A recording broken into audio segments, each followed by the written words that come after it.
at all for money, nor are you to make merchandise of her because you have humbled her. Now, CP, this is revolutionary, the God of Moses. In Islam, do you find a command where Muhammad said, if you see a captive woman, you can only marry her, otherwise you can't touch her? What does Muhammad and his God say? Actually, Muhammad, he said it clearly that you can have sex with all your slaves, and even when especially in the case of the Muhammad, the Muslim, they were fighting with their friends, their cousins. So when the men of Muhammad, they came to him, they said, but we know their husbands, which means they are our friends. He said, it doesn't matter, they are yours. So if you go in the Quran chapter 4 verse number 3, it says you can have sex with your slave, not to marry her. In the same time, chapter 4 verse 24, chapter 4 25, chapter 4 36, 16 71, 23 6, etc. All over the Quran says whatever you own in your right hand possess, they are yours, and you do not need to marry them. As an example, Mary the Copt was not from the right hand process, because the right hand process is captive of war, as you said. And here you notice Muhammad here, even he broke his own command.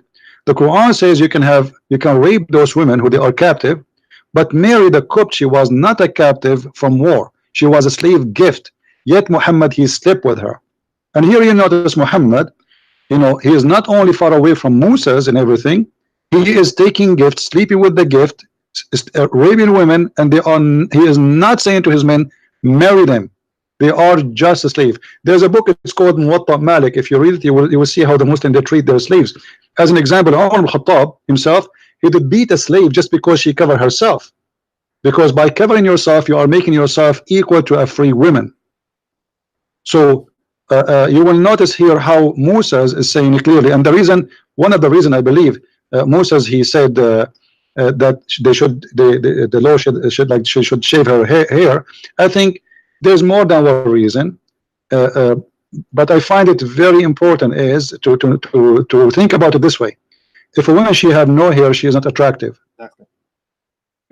So the man will not be tempted by having a slave. The same time, the woman, she will be, let us say, give her some comfort about from what she went through. She was in her family house, and now she is a captive. From a free woman to a captive, this is not easy. So imagine what Muhammad, he did. Muhammad, he took as an example Safiya. He raped her before even he arrived home in the edge of her house. The same he did with many women. He raped them right away after he captive them, and he enslaved them. So we notice a huge difference between both, and we cannot even match. But as I said, when you have no honor, you try to look for one. Yeah. By the way, CP, another thing I want you to affirm, because it didn't come out. Isn't it true in 424, not only can you sleep with captive women, but even if they're married, their husbands are alive, you can still rape them and sell them, right? Absolutely, yes. 424 I mentioned. Yeah, but I would not mention, as you said, I did not mention that it is even if they are a Muslim man, he cannot marry a married woman unless she is a captive. So this is why I said the husband, they say that the Muslim, they say to Muhammad, well, we know their husbands. You remember I said that we know their husbands, which mean they are married. So Muhammad, he said, so what? They are yours. So this is what the verse saying. Even if they are married, you can take them. Yes, exactly. Sorry, you did say that. I just wanted it to come out clear because I want them to see how filthy this religion is. But what else do we have? I just wanted to add one point that would apply to sort of any prophecies that Muslims are want to pull out of the Bible, because Deuteronomy was mentioned. I just wanted to quote Deuteronomy chapter 18, verse 20. But the prophet who presumes to speak a word in my name that I have not commanded him to speak, or who speaks in the name of other gods, that same prophet shall die. Notice Moses right here in the same chapter, just 2 verses after the prophecy that is supposedly about Muhammad, just 2 verses later, we are told a prophet who meets either one of 2 criteria has to be a false prophet, and he would have been put to death. 1, if he speaks in the names of other gods, or 2, if he delivers a revelation that didn't come from God. He claims it's from God, but it didn't actually come from God, and it could be verified that his revelation didn't come from God. That prophet would have to die. Why is this relevant? Well, Muhammad, in the History of At-Tabari, Volume 6, page 111, said, and I quote, I have fabricated things against God and have imputed to him words which he has not spoken. Read it again. I have fabricated things against God and have imputed to him words which he has not spoken. what was the criterion that we read in Deuteronomy 18? If someone claims to speak in the name of God, but the revelation doesn't actually come from God, that prophet would have to die. Muhammad said that he did it. This is in reference to the infamous satanic verses where Muhammad received a revelation promoting polytheism and then came back and said, sorry, the devil made me do it. According to Deuteronomy, he would have been sentenced to death. So Muslims claim to respect Moses. Ladies and gentlemen, if Muhammad had delivered the satanic verses during the time of Moses, Moses would have said, everyone pick up a rock and hit him with it. And he would have been stoned to death. So notice that would apply to any passage you want to bring up from the Bible. Any passage you want to bring up, any prophecy about Muhammad, guess what? According to the Bible, Muhammad is a false prophet who, during the time of Moses, would have been executed as a false prophet. And we know what the New Testament says about false teachers, false prophets coming and so on. So Muhammad's going to fail no matter what. All right. Deuteronomy 21, 10 to 14. Someone asked what the verse was. Deuteronomy 21, 10 to 14. Just remember that. Okay. Next questions for CP. What's up? This one's from Abu Bakr Ghazali. Yeah. He says, Muhammad came with Tawheed. So we asked for reasons to believe that Muhammad is a true prophet. And Abu Bakr, who believes in Tawheed, said, well, Muhammad came with Tawheed. So Muhammad came. Now notice the circularity, by the way, already, right? Here is the true concept of God brought by Muhammad. Okay, well, how do you know that Muhammad's a true prophet? Because he brought this concept of God that I've already decided is true. Now notice you could say that about anything, right? If you're a Christian who believes in the Trinity and someone says, how do you know that that's true? Well, because the authors of the Bible brought forth the doctrine of the Trinity, as we all know, and it's true. So this proves that it's the word of God. Do you see the circularity there, Abu Bakr Ghazali? But anyway, so Christian Prince, Sam, why is this a really, really bad argument? That's right. CP, does Islam really teach Tawheed, the worship of one God, or are there other gods? Or did first of all, Tawheed is not worshiping oneness. Tawheed in Arabic mean to unify. So how it is one but unify? So is it one about one as number or one about unity? The word Tawheed is a wrong word to use to prove the point. And this is proving to us how silly Islam is. They don't speak Arabic, they don't know Arabic, and then yet they use the word Tawheed, which is against what Muslims claim. Because when you say Tawheed, ask anyone. You can type it right now in Google. Tawheed, it means unification. Tawheed does not mean oneness. It means unification. Like, you know, Tawheed al-Duwal al-Arabiya, I just said, unification of the Arabian states. As simple as that. Perfect sentence. So the word Tawheed is wrong. Secondly, as long Allah is one, and by the way, who cares if Allah is 1 or 10?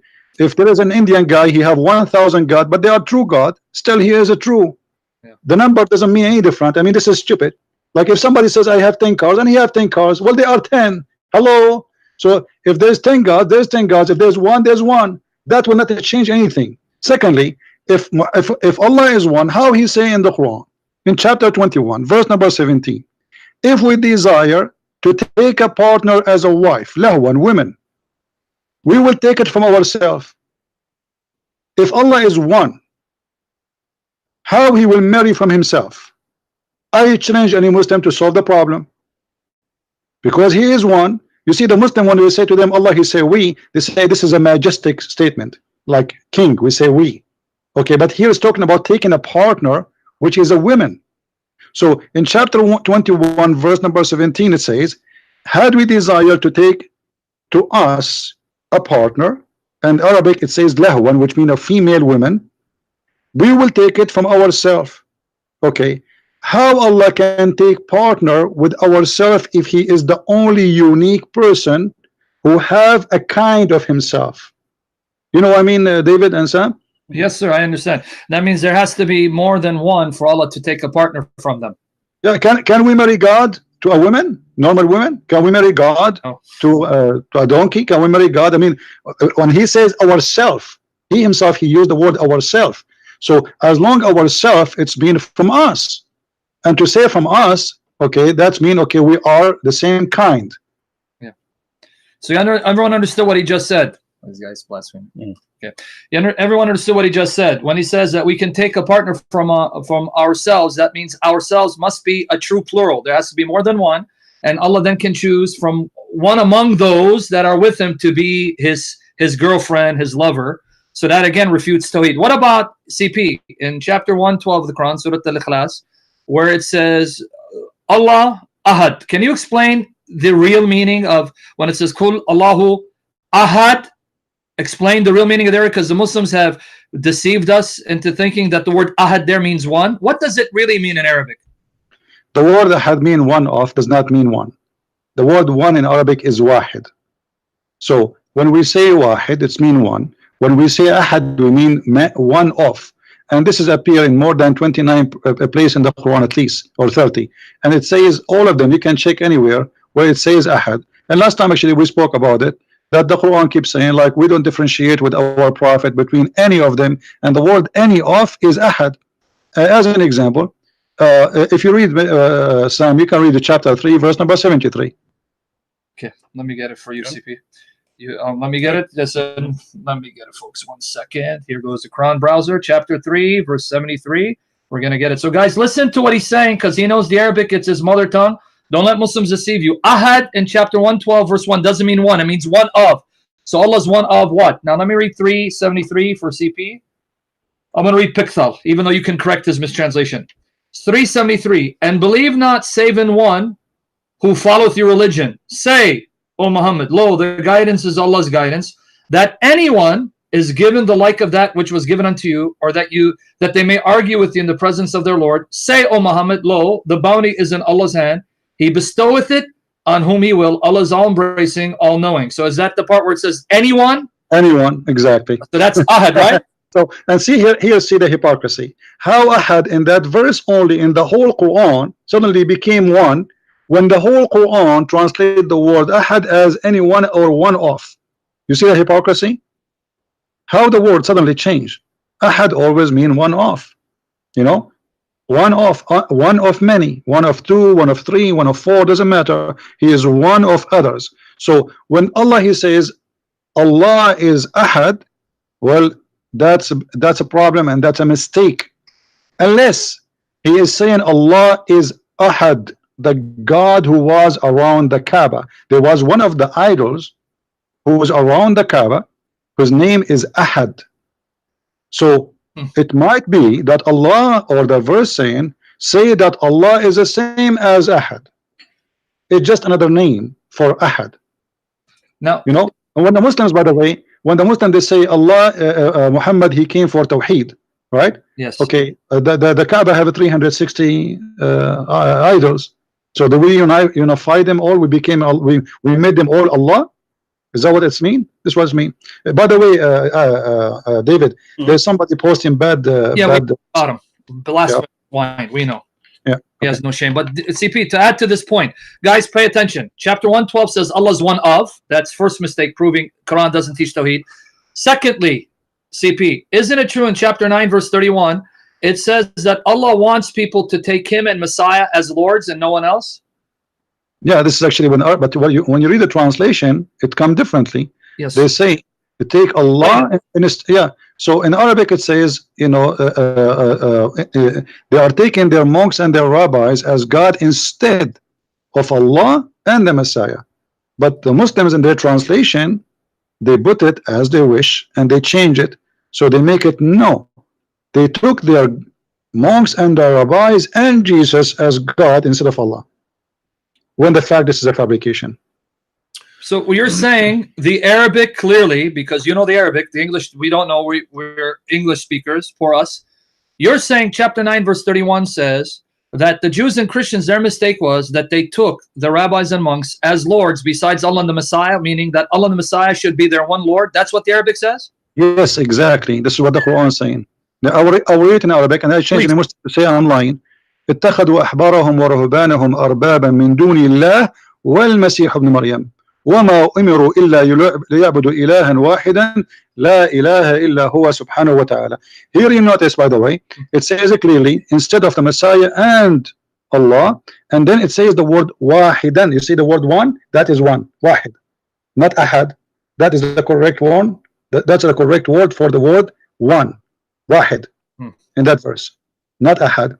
But here, by the way, Sam, as long as we are talking about this, you know, the Muslim, they say uh, that the Torah is corrupt, right? Yes.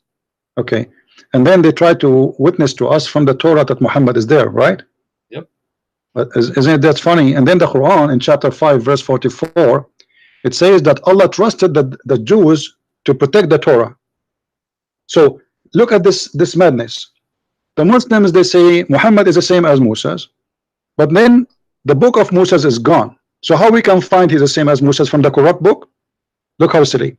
Secondly, then they say to us that we worship one God, and then they say we worship one God, but we kiss black stone and we believe in things that have nothing to do with Moses. And then they add to that Allah, he trusted the Jews to protect the Torah. Chapter 5 verse 44 says that Allah entrusted the Jews. Sam, your English is better than mine for sure, and David, what did trust mean when we say entrust? That means that he gave it to their care and protection to preserve it. Yeah, but the trust is mean like you are good, right? Yeah, I know you're I'm trusting you with this because you're reliable. Yeah, like, hey man, I trust you with my money. I trust you with my car because you're reliable. That's why I trust you. So did Allah make a wrong decision, a wrong trust? Because when you trust somebody, you know, I mean, this is God, right? Yeah. So if I am God and I trust you, that's mean I know what you will do later. So when Allah, he trusted the Jews to protect the Torah, do he knew that they are not trustworthy, or he don't know? Well, CP will be surprised. Shabir Ali now believes that Allah, the future may be open to Allah. He's embracing open theism. Allah may not know the future. So Shabir Ali may say, yeah, he probably didn't know. Will he have to come to this conclusion? Because obviously Allah, he do not know the past, neither the future. Isn't it the Quran says, okay, Sam, for sure you can teach us better in this case. A Samari, he met Moses in the Quran. What? Samaritan, huh? Samaritan, yeah. In Arabic we say a Samari. Okay. Chapter 20 of the Quran. Yeah, the Samaritans did not exist. So how this happened? Yeah, exactly. You know. So which Moses are talking about? Obviously, even the Moses in the Quran is not our Moses. I mean, how he can be exist in the time of the Samaritan, and this is not, this is stupid. So here we notice that the Quran is a book of madness, and it's mixed up. He do not know. Mary is the sister of Aaron, and her father, his name is Umran, and Moses, his father name is Umran, and Aaron, his father name is Umran. So now here we go. We have a family. We have Umran, we have Moses, we have Maryam, and we have their grandson. His name is Jesus. Yeah. But let me just repeat what you said for everyone so they can get it. Guys, understand what CP is showing you. The Moses of the Quran, his father's name is Imran. That's even in the Hadith. And remember, according to the Quran, Moses' brother is Aaron. And yet in the Quran, the mother of Jesus is the sister of Aaron. That's chapter 19, verse 28. The daughter of Imran, chapter 66, verse 12, says she's the daughter of Imran. And in the Quran, it says that Mary's mother is the wife of Imran, chapter 3, verses 35, 36. The only Moses whose father's name was Imran, who has a brother named Aaron, and Aaron's sister named Mary, is actually depicted as being the mother of Christ, making Moses the uncle of Christ. Because in Numbers 26:59, it says Amram, his wife Jochebed, gave birth to Miriam, Aaron, and Moses. And yet this Miriam, Aaron, and Moses happened to be the family of Jesus, because Jesus' mother Mary is the sister of Aaron and her daddy's Imran. So Moses is Jesus' uncle. That's beautiful, CP. I mean, and then on top of that, CP, Musa also must have met Eliasin. Can you explain why in the world Elijah is called Eliasin? I didn't know that names can be plural. I know Elias, but then Eliasin? What's going on here, CP? Can you explain the logic of the Quran? Well, you know, first there's names in the Quran. We do not know where they are coming from. But if you go to chapter Yasin is not Elijah. Ya is a word meaning God. Sin is the moon god. Yasin. Muhammad, he copied the name. He do not know what it's mean. If you go to the Quran and you ask the Muslims, okay, what is Yasin mean? You will see, as an example, in many tafsir says Allah knows best. All right, Allah knows best. And then everyone, he start to guess what did the word mean. But the fact, you can go right now and search. You will find that Ya is an old word for God, and Sin is the name of the moon god. Muhammad, he was saying Yasin, not not anything. And then the Muslims, they start compromising words and try to make it Elijah when they want. So I mean Isa, like as an example, where is Isa? Who's Isa? Yeah, who is he? Okay, Who's he? Who's Amran? Even who's Israel? You know, in the other day, Sam, there's a guy was making fun of the word Israel. He says not the word. He was saying Israel. He was struggling with God. He was wrestling with God, right? Mm-hmm. So I said to him, but so why your God Allah he adopted the word Israel? He said what? He said, so if you are making fun of the story, how come Allah he called him Israel? He said, what does that mean? I said, this is what the word mean. Exactly. So by adopting the name, you adopt the story, because this is what the word Israel mean. Exactly. So they make fun of the story, but the fact the Quran confirmed the story by saying the word Israel. So the Muslim, they have tons of words in their Quran because the Quran is a counterfeit of other belief. Christianity, Judaism, Sabian, you name it. So like as an example, the Quran says that the father of Abraham is Azar.